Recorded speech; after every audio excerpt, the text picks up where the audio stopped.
कह रहा हूँ वो कितनी बार भी आ जाएं, अजमेर की जनता उनके भुलावे में नहीं आ सकती।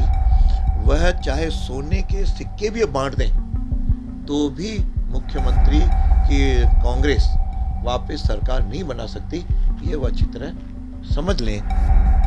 प्रदेश के मुख्यमंत्री अशोक गहलोत द्वारा प्रदेश भर में लगातार महंगाई राहत कैंप का अवलोकन करते हुए राहत दी जा रही है। 35 दिनों में तीसरी बार मुख्यमंत्री अशोक गहलोत अजमेर पहुंचे और उन्होंने कहा कि इन दिनों भारतीय जनता पार्टी परेशान है। मुख्यमंत्री के लगातार अजमेर प्रवास को लेकर अजमेर उत्तर विधायक वासुदेव देवनानी ने कड़ा प्रहार किया है। मीडिया से बातचीत करते हुए उन्होंने कहा कि राज्य सरकार ने पहले सभी योजनाओं को बंद किया और फिर रजिस्ट्रेशन के नाम पर लोगों को गुमराह किया जा रहा है। बुजुर्ग महिलाओं और बच्चों को परेशान करते हुए रजिस्ट्रेशन शिविर लगाए गए हैं, जिसका भी फायदा लोगों को नहीं मिल रहा।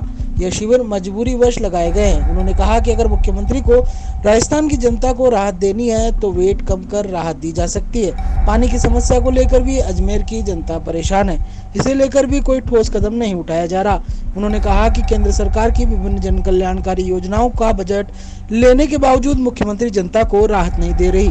वहीं मुख्यमंत्री द्वारा बहनों को मोबाइल दिए जाने पर भी उन्होंने सवाल खड़े किए। उन्होंने कहा कि अगर प्रदेश की महिलाएं व बालिकाओं को वो अपनी बहन समझते हैं तो उनकी सुरक्षा और सम्मान का ध्यान रखें। और प्रदेश में लगातार बलात्कार और उत्पीड़न की घटनाएं बढ़ रही है, इस पर अंकुश लगाना बेहद जरूरी है।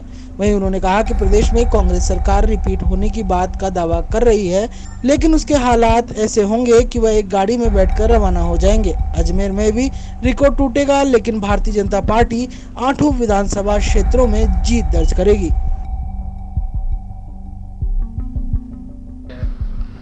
कल मुख्यमंत्री का अजमेर दौरा पूरी तरह विफल रहा।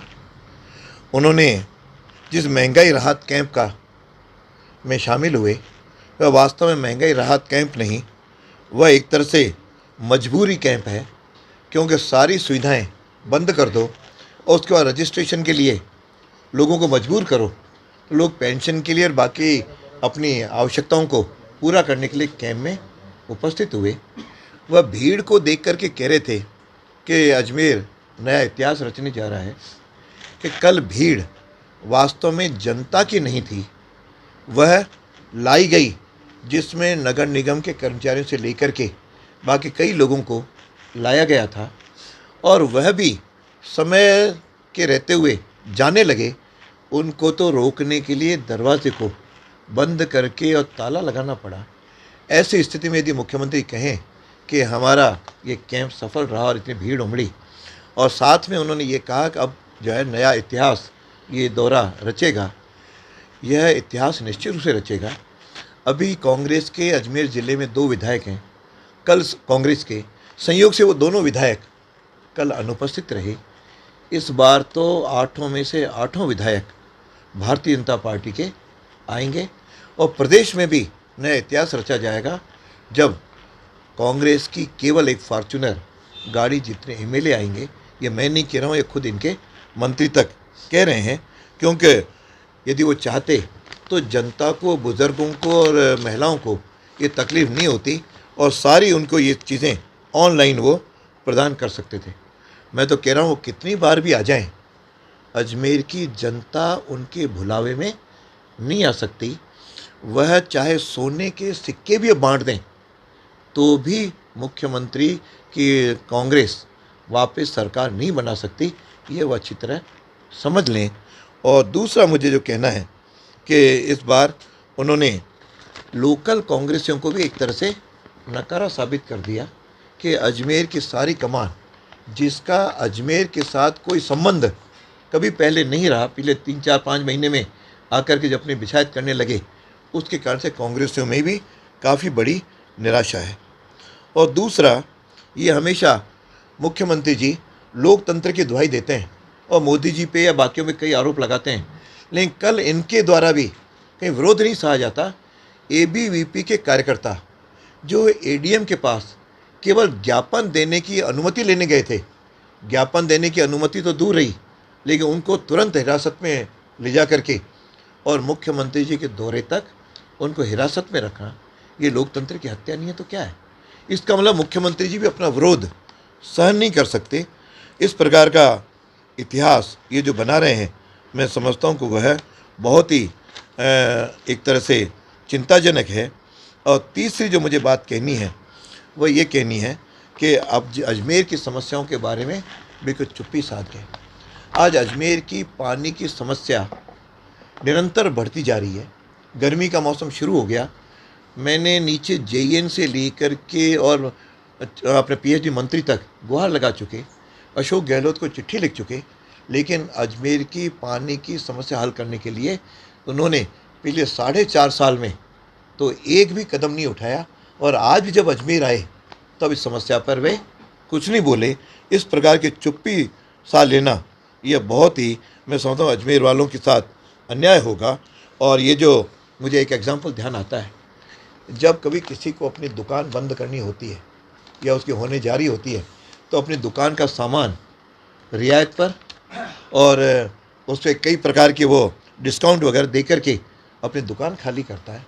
मुझे लगता है अशोक गहलोत भी, क्योंकि अब उनकी दुकान बंद होने जा रही है, उस समय इस प्रकार की घोषणाएं करके और अपने केवल रेवड़ियाँ या बांट रहे हैं और लोगों को भ्रम फैला रहे हैं। तीसरी बात जो मुझे कहनी है कि अशोक गहलोत ज़रा अपने शासन को व्यवस्थित करे। आज पेट्रोल पंप वालों के 400 करोड़ रुपए बकाया है, इसलिए आज से पेट्रोल पंप वालों ने सरकारी वाहनों को अपना डीजल और पेट्रोल देना बंद कर दिया। इससे ज़्यादा किसी राजस्थान की शर्मनाक बात हो नहीं सकती। और दूसरा, ग्रामीण विकास पे कुंडली मार के बैठे हैं।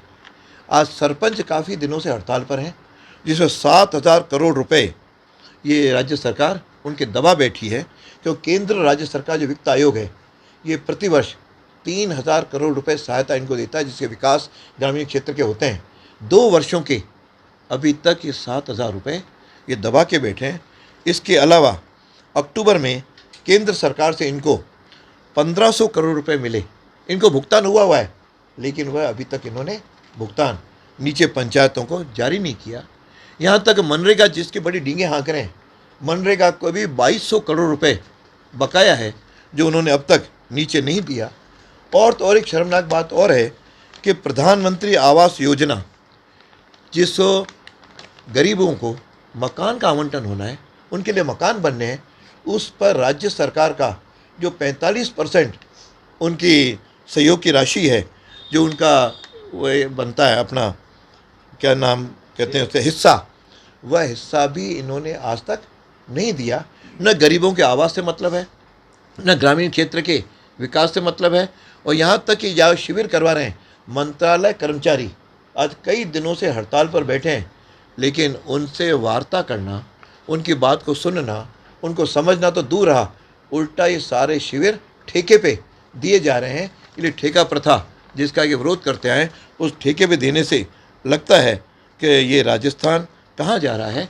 फिर कल उन्होंने एक और घोषणा की कि राजस्थान की बहनों को भाई जो है स्मार्टफोन रक्षाबंधन पे देगा। अरे पहले बहनों की इज्जत तो बचा लो।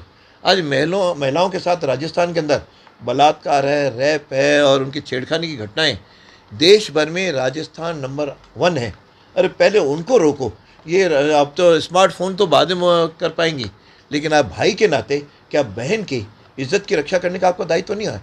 तो न तो बहन की रक्षा कर पा रहे हो, न आप लोगों को सहयोग कर पा रहे हो, और बड़ी बड़ी ढींगे हाँक रहे हो कि मैं 50 से 100 यूनिट बिजली हम फ्री देंगे। अरे आपने बिजली की रेट राजस्थान में आज देश में सर्वाधिक है, और सर्वाधिक होने के कारण आज आप 50-100 यूनिट फ्री करके कभी फ्यूल चार्ज के नाम पे, कभी विद्युत शुल्क के नाम पर, कभी नगरीय उपकर के नाम से अभी आपने 45 पैसे प्रति यूनिट और बढ़ा दी। इस प्रकार से बिजली की बढ़त करना, और वास्तव में यदि महंगाई से जनता को राहत देनी है तो मुख्यमंत्री से 2 मांगे करता हूँ। एक तो पेट्रोल डीजल पर वेट तुरंत घटाया जाए, क्यों आज राजस्थान में 10 से 12 रुपये यूपी से ज़्यादा पेट्रोल डीजल के भाव हैं, गुजरात से ज़्यादा हैं, पंजाब से ज़्यादा हैं, हरियाणा से ज़्यादा हैं, मध्य प्रदेश से ज़्यादा हैं। यदि राहत देना है तो अशोक जी ये जनता को शिविर लगा करके मजबूरी के अंदर शिविर बुला के रजिस्ट्रेशन करने की आप प्रक्रिया को बंद करो। आप इनको ऑनलाइन इनको पेमेंट दो, और आप वेट कम करो, बिजली के रेट कम करो, और साथ में महिलाओं की रक्षा करो। अजमेर के पानी कि समस्या का समाधान करो।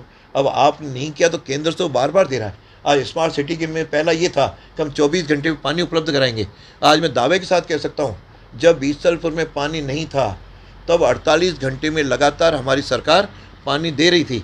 आज जबकि बीसलपुर फुल है, लेकिन राजस्थान अजमेर की जनता को आज 72 से 96 घंटे पानी मिल रहा है। कहीं गंदा मिल रहा है, कहीं बिना प्रेशर के मिल रहा है। जनता त्राही त्राही कर रही है और हम लोग आवाज़ उठा उठा के कलेक्टर से बात करें, पीएचडी के इंजीनियर से बात करें, मंत्री से बात करें, विधानसभा में मुद्दा उठाएं, तो भी आपके कानों पर जूं तक नहीं रेंग रही। क्या सज़ा राजस्थान की जनता को क्यों दे रहे हो? अजमेर की जनता को क्यों दे रहे हो? अजमेर की जनता के साथ सौतेला व्यवहार क्यों कर रहे हो? ये अजमेर की जनता आपसे पूछ रही है, ज़रा इसका जवाब दो। बाकी केवल 3 बार आए, आप चाहे 10 बार भी आ जाओ, आपके दौरों से अजमेर की जनता कोई प्रभावित होने वाली नहीं है। अजमेर की जनता की समस्याओं का समाधान करो।